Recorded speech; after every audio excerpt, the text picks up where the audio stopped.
আজকে রেসিপি চিড়ে বা পোহার টিফিন রেসিপি। এই রেসিপিটা খেতে কিন্তু খুব টেস্টি আর মুখরোচক হয়। ছোট থেকে বড় কিন্তু সবাই পছন্দ করে। আপনারা বাড়িতে একবার এইভাবে বানিয়ে খেয়ে দেখতে পারেন। এটা খেতে কিন্তু খুব টেস্টি হয় আর এটা কিন্তু বাচ্চারা খুব মজা করে খায়। আপনারা একবার এভাবে টিফিন বানিয়ে বাচ্চাদের টিফিনে দিয়ে দেখতে পারেন, তারা কিন্তু সবটাই খেয়ে নেবে।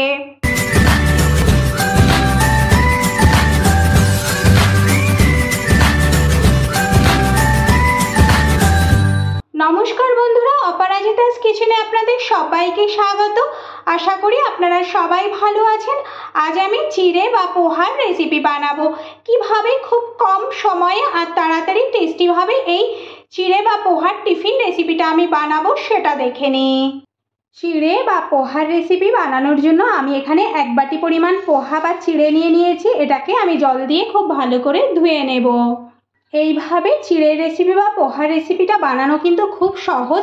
আপনারা কিন্তু এইভাবে বানিয়ে টিফিনে নিয়ে যেতে পারেন, আবার সকালে ব্রেকফাস্টে কিন্তু আপনারা এই চিড়ের রেসিপিটা খেতে পারেন। এটা খেতে কিন্তু খুব ভালো লাগে। আপনারা কিন্তু ছোট থেকে বড় সবাই খেতে পারেন।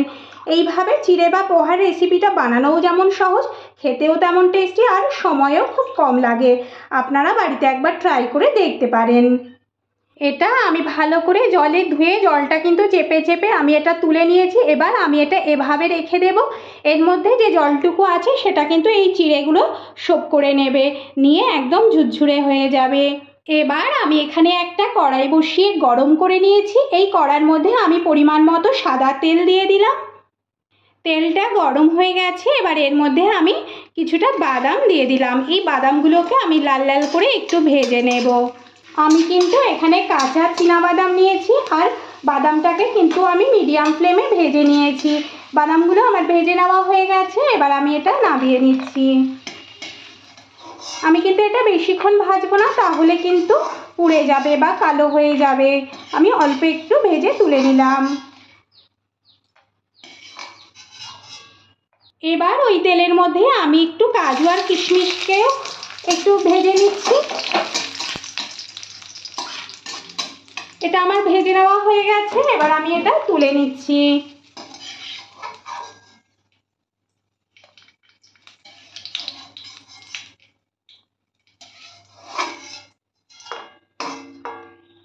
এবার ওই তেলের মধ্যে আমি 1 চামচ কালো সর্ষে ফোড়ন দিয়ে দিলাম, একটু কারি পাতা ফোড়ন দিয়ে দিলাম আর 2টো শুকনো লঙ্কা দিয়েছি।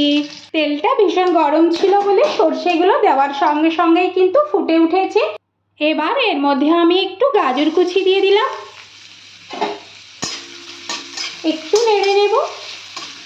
গাজর কুচিগুলো একটু ভেজে নিয়ে আমি কিন্তু এর মধ্যে বিনস কুচিগুলো দিয়ে দেব। ভালো করে একটু গাজর আর বিনসগুলোকে ভেজে নেব। এবার এর মধ্যে আমি একটা কাঁচা লঙ্কা কুচি দিচ্ছি, কিন্তু আপনারা আপনাদের স্বাদ অনুযায়ী এই লঙ্কাটা ব্যবহার করবেন। আপনারা চাইলে এখানে এই কাঁচা লঙ্কা কুচিটা নাও দিতে পারেন। এবার আমি এর মধ্যে স্বাদ অনুযায়ী লবণ দিয়ে দেব, পরিমাণ মতো হলুদ গুঁড়ো দিয়ে দেব, 1/2 চামচ জিরের গুঁড়ো দিয়ে দেব, 1/2 চামচ ধনে গুঁড়ো দিয়ে দেব আর কালারের জন্য আমি অল্প একটু কাশ্মীরি লাল লঙ্কার গুঁড়ো দিয়ে দিচ্ছি। এবার সবগুলো একসঙ্গে ভালো করে একটু নেড়ে নেব। সবগুলো একসঙ্গে ভালো করে আমি একটু নেড়ে নিয়েছি আর বিনস গাজরগুলো কিন্তু ভালোভাবেই ভাজা হয়ে গেছে। এবার এর মধ্যে জল ঝরিয়ে ধুয়ে রাখা চিড়েগুলো দিয়ে দেব। ভালো করে একটু নেড়ে নেব। এটা কিন্তু খুব টেস্টি আর সহজ একটা চিড়ের রেসিপি। আপনারা কিন্তু এইভাবে চিড়ের রেসিপিটা বানিয়ে টিফিনে নিয়ে যেতে পারেন। সকালে ব্রেকফাস্টেও খেতে পারেন, আবার সন্ধ্যাবেলা টিফিনেও কিন্তু খেতে পারেন। এটা খেতে কিন্তু খুব টেস্টি হয়।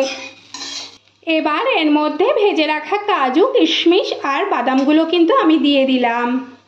ভালো করে একটু মিশিয়ে নেড়ে নেব। এবার এর মধ্যে আমি 1 চামচ চিনি দিয়ে দেব। আপনারা চাইলে এই চিনিটা নাও দিতে পারেন, কিন্তু চিনিটা দিলে খেতে বেশ ভালো লাগে, একটু মিষ্টি মিষ্টি লাগে। এটা অনেকটা চিড়ের পোলাওয়ের মতো খেতে কিন্তু বেশ টেস্টি হয়।